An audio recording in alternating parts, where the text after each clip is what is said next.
ah, ah, pananakit, meron na pong yung pananambunot, meron na pong panghihipo, and nagsumbong ulit siya po sa Polo. Pero yung mga taga-Polo, hindi ulit naniniwala. Nagsumbong po siya sa agency, ayaw pa rin po maniwala.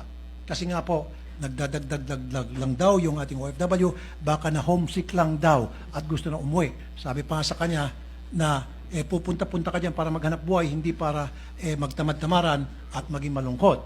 So, the third time after a couple of months na, patay na po yung OFW. Yan ang isa sa mga nakakakilabot na istorya na binahagi nitong si Idol Rapi Tulfo sa Senado na dinaranas ng ating mga ibang OFW sa ibayong dagat.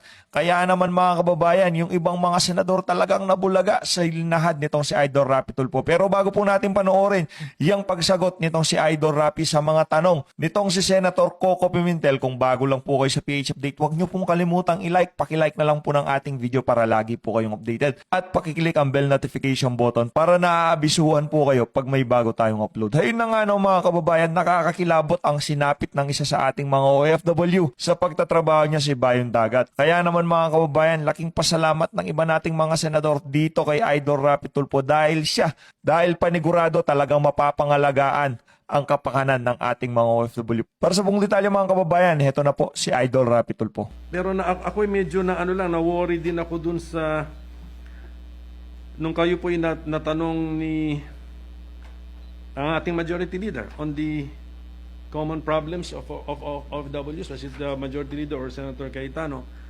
nadagdag niyo po yung they are sold. They are sold, sinabi niyo po eh. Yes. Alam ko rin yun, meron na rin nakikwento sa akin noon eh, na they are sold. So,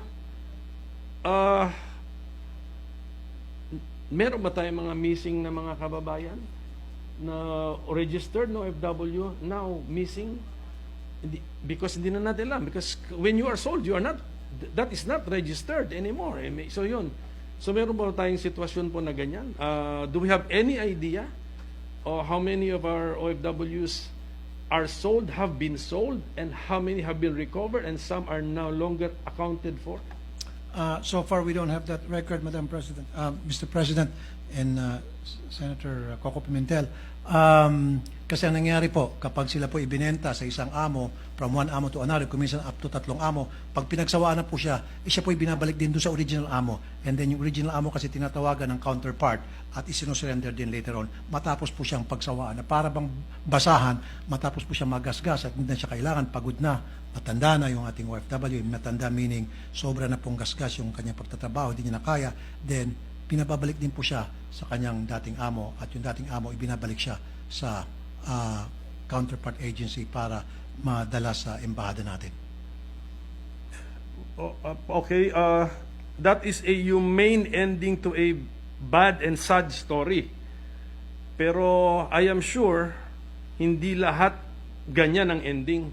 So kung pwede para, kung ito po bang bago nating departamento ay pwede po bang masuggest na ipursu itong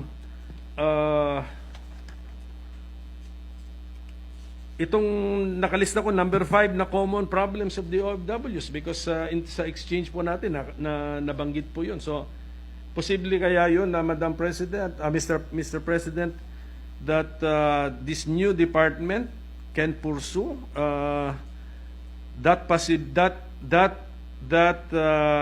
problem, common problem of our OFWs, and document it. Kasi malungkot din po yung baka meron tayong mga kababayan dyan na unaccounted for. Ang pamilya, it's either hindi alam na unaccounted for na, or wala rin sila masyadong pakialam na hindi sila nagsasalita o sumisigaw na may missing family member kami. Is this possible, Mr. President? Yes, Mr. President, that's why time and time again in the past I've been telling this to the authorities na dapat meron tinatawag na constant monitoring. Dapat meron yung monitoring scheme. Kasi ang nangyari po, once na-deploy na po yung OFW sa lugar, say Saudi, at naipasa na po sa kanyang amo, wala na pong monitoring. Pinababayaan na po yung ating OFW, bahala ka na dyan kung ano mangyari sa'yo. Magtumbabalis ka na sa Bisaya nga, we don't care. Total, nakuha na namin yung aming placement fee yung aming kita. Ang akin pong sinasuggest, constant monitoring meaning at least once a month, meron pong tatawag from the agency or from the government. In this case, yung Migrant Workers Office, tatawag po dapat para sabihin, Maria o Petra, kumusta ka na? Anong nangyari dyan? Okay ka pa ba? Para nang sa gayon, dalawa pong impact noon. Una, lalakas po ang load ng ating mga OFW, and then pangalawa, mapoprotektahan po yung ating mga OFW sa mga darating na karahasan. Kasi in my experience, Senator Pimentel, sa umpisa pa lamang ng pagpapakita ng isang amo na meron siyang balak na abusuin yung ating OFW at nagsusumbong na po siya. Meron po itong insidente. 3 days pa lamang po ata siya doon sa kanyang amo. Itong amo ay nagpapakita na ng hindi maganda sa kanya. So, sinumbong niya po sa kanyang misis po ng amo. Yung misis ng amo, lalo nagalit, hindi naniwala, binugbog pa siya. So, nagsumbong po siya sa agency, hindi po naniniwala ang agency. Sabi, gawa-gawa mo lang yan. Hindi naman gagawin niya ng amo mo dahil napakatino ng amo mo, disente. Nagsumbong po siya sa polo, sabi ng polo, gawa-gawa mo lang yan. Okay. And then, a couple of weeks after, eto na po, medyo lumalala na po yung ginagawang pang-abuso sa kanya. Meron na pong pananakit, meron na pong yung pananambunot, meron na pong panghihipo, and nagsumbong ulit siya po sa polo. Pero yung mga taga-polo, hindi ulit naniniwala. Nagsumbong po siya sa agency, ayaw pa rin po maniwala. Kasi nga po, nagdadagdag lang daw yung ating OFW, baka na homesick lang daw at gusto na umuwi. Sabi pa sa kanya na pupunta-punta ka dyan para maghanap buhay, hindi para magtamad-tamaran at maging malungkot. So, the third time after a couple of months na, patay na po yung OFW. Dahil pinagtulungan po nung among babae dahil sa takot na baka itong si OFW magsusumbong sa otoridad, silang dalawa mag-asawa ay mayayari sa mga otoridad. So, umuwi yung OFW natin, patay na po, na nasa kahon na. Pwede po malaman saan bansa nangyari po yan? Saudi Arabia po. Saudi Arabia. Which is very, very sad development because ang ating OFWs, tinatawag natin bagong bayani. We created also a department specifically to protect and promote their interests. Sana, okay, and then I hope because of this new law, kasi yung new law already gives anong tawag doon, material existence to the policy na bagong bayani ang ating OFWs, nabigyan sila ng priority. Sana po pati yung attitude, magbago na always give the benefit of the doubt to the OFW. Pag magreklamo po ang ating OFW na bagong bayani natin, although kahit may duda ka, burahin mo yung duda mo. Kasi dapat by law, by policy, you give the benefit of the doubt. Tama po ba yun, Ginoong Pangulo? At mangyayari po ba yan under the new regime? Kasi ang tawag ko rito, new regime na. Mayroon ng Department for Migrant Workers. Tama kayo dyan, Mr. Minority Floor Leader.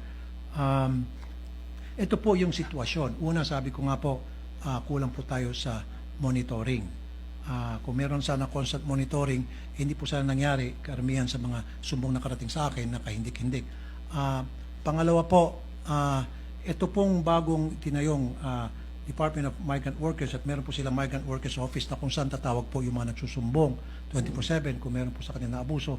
I-review ko po ang qualification ng mga taong inilagay nila dito para makinig sa mga hinaing ng ating mga OFWs. Unang-una para sa akin, dapat yung mga nandito ay merong experience sa pagdinig sa mga problema nating mga OFWs. As much as possible, sila po ay mga former OFWs para mabilis sila magkaroon ng empathy at sympathy kasi they were in that situation before. Pangalawa, dapat po, kung maaari, sila po ay mga psychologists para agad-agad mababasa nila yung tunay na sitwasyon. Bakit nagkakaganon yung sumbong na OFWs? Bagamat hindi ka panipaniwala, maniniwala sila dahil bilang a psychologist, they know that it really happens, nangyayari talaga yung ganong klaseng sumbong. And then, pangatlo, dapat po, yung mga nagbabantay rito sa migrant